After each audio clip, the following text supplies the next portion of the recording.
Hello friends, welcome back to my channel. সবাই কেমন আছো? আশা করি খুব ভালো আছো। আমিও খুব ভালো আছি। তো আজকে অনেক দিন পর তোমাদের সাথে একটা ভিডিও নিয়ে এসেছি। তো কী কারণে আমি এতদিন ভিডিও দিইনি, কী সব কারণগুলো ছিল, সেগুলো সব তোমাদের সাথে আজকে শেয়ার করব। তো চলো তার আগে বলি আজকে কি হচ্ছে না হচ্ছে। আজকে বাড়িতে হবে একটু চিকেন, কারণ অনেক দিন ধরে হয় না, তাই আমি যাব চিকেন আনতে। তো চলো দেখো, আমি কিন্তু চলে এসেছি চিকেন আনতে। আর এই কাকুটার কাছে চিকেন খুব সুন্দর কিন্তু দেয়, মানে খুব ভালো রকমভাবে, খুব পরিষ্কার সুন্দর দেয়। আমি যখনই আসি এই কাকুর কাছেই চিকেন আনতে আসি। তো আমি কিন্তু চিকেন নিয়ে চলে এলাম।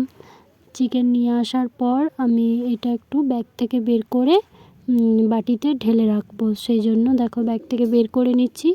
আর মা যেহেতু কাজে বিজি আছে, সেই জন্য আমি এগুলো করে দিচ্ছি, হেল্প করে দিচ্ছি।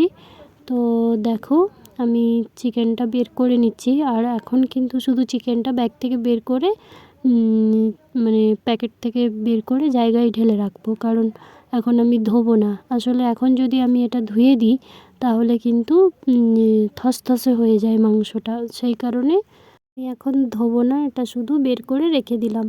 তো দেখো সব কিন্তু চিকেনটা বের করে রেখেছি এখানে জায়গায়। আর এই চিকেনটা আছে 600-র মতো। তো বাবা, আমি আর মা এই কজনই খাবো, দাদা বাড়িতে নেই। তো দেখো চিকেনটা এখানে ঢাকা দিয়ে রেখে দিলাম। এরপর আমি যাব সবজি কাটতে।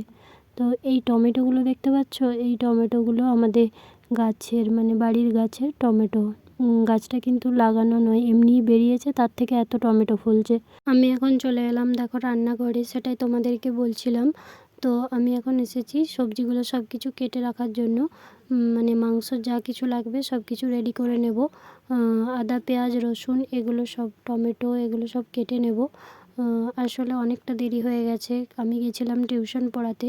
টিউশন পড়িয়ে এসে তারপরে একটু খাওয়া দাওয়া করে আমি তারপর গেছিলাম চিকেন আনতে। তাই এখন প্রায় 11টা বাজে, তাই অনেকটাই লেট হয়ে গেছে। তাই আমি একটু তাড়াতাড়ি করে নিচ্ছি, এগুলো কাটছি। আর কাটতে কাটতে আমার আঙুলটাও একটু কেটে গেছিলো। তো বটি নিয়ে বসলেই আমার একটু আঙুল কাটে, সেটা স্বাভাবিক।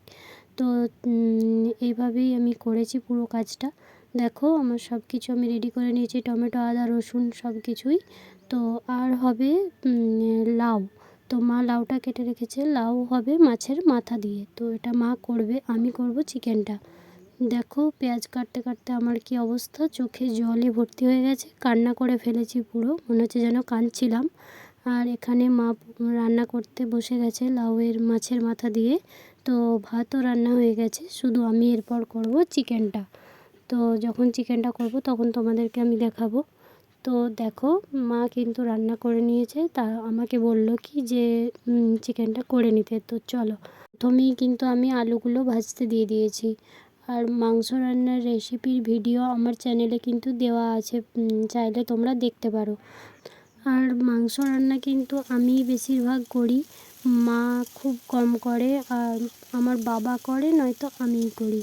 তো দুজনের মধ্যে যে কোনো একজন করি। আর মা খুব কমই করে, তাই আজকেও আমি সেই কারণে রান্নাটা করছি। আজকে এমনিতেও বাবা বাড়ি ছিল না, নয়তো হয়তো বাবাই করতো। তো সেই কারণে আমিই করছি। তো চলো এখন তোমাদের সাথে শেয়ার করি যে আমি কেন এতদিন ভিডিওটা দিতে পারিনি বা দিইনি। তো আমার চলছিল বিএড টিচিং। তো বিএড টিচিং চলছিল, প্লাস প্র্যাকটিকাম এক্সাম ছিল। টিচিং পারপাস যে প্র্যাকটিকাম এক্সাম হয় সেটাই চলছিল। তার সাথে চলছিল লেখালেখির কাজ। যারা বিএড করছো তারা অবশ্যই জানো যে বিএডে লেখার চাপটা কতটা বেশি। তো আমার চলছে যেহেতু 3rd সেম, সেই কারণে অনেকটা চাপ চলছিল, লেখালেখির কাজটা বেশি ছিল। তো সেই কারণে আমি কোনো দিন, মানে এই কদিন ভিডিও করতে পারিনি, কিছুই ভিডিও করিনি। আর সেভাবে ভিডিও আপলোডও করিনি, শর্টস বলো বা লং ভিডিও বলো, কোনোটাই কিন্তু আমি আপলোড করিনি, মানে পারিনি, সময় কুলোচ্ছিল না, সেই কারণে অনেকটা মানে চাপ চলছিল।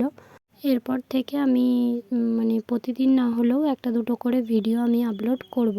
তো চলো, এখানে মা করছে গরুকে খাওয়ানোর জন্য আলু কাটছে। তো আমাদের একটা গাই গরু আছে, সেটার খাবারই জোগাড় করছে। আর এদিকে আমি করছি আমাদের খাবার জোগাড়। তো আমার দেখো মাংসটার মশলা কিন্তু প্রায় কষানো হয়ে গেছে। এরপর মাংসটা কড়াইয়ে দেবার পালা।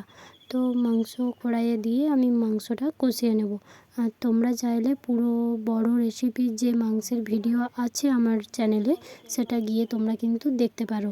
যদি তোমাদের ভালো লাগে তবেই কিন্তু দেখো, আশা করি খুব ভালো লাগবে। আমি কিন্তু ভিডিওটা অনেক দিন আগেই দিয়েছি, যদি তোমাদের মন চায় তবেই দেখো। তো দেখো এখানে আমার মাংস কিন্তু প্রায় কমপ্লিট। আমি এখানে মাংসটা নামিয়েও নিয়েছি। কালারটা কিন্তু খুব সুন্দর এসছে। দেখে কার কার লোভ লাগছে অবশ্যই কিন্তু আমাকে কমেন্টে জানিও। তো এইদিকে আমি কিন্তু স্নান টান করে চলেও এসেছি। স্নান টান করার পর এরপর যাব খাওয়া দাওয়া করতে। তো আমি এখানে খেতে বসে গেছি, আর এখন মা খাচ্ছে, বাবা এখন আসেনি। বাবা যখন আসবে তখন বাবা খাবে। দুপুরে খাওয়া দাওয়ার পর আমি একটু ঘুমিয়ে গেছিলাম। ঘুম থেকে উঠেছি 4টের সময়। তো তারপর চলে এসেছিলো আমার স্টুডেন্টরা পড়তে। তো চলো আজকের ভিডিওটা এতটা অবধি করছি। যদি ভালো লাগে চ্যানেলটাকে সাবস্ক্রাইব করে দিও।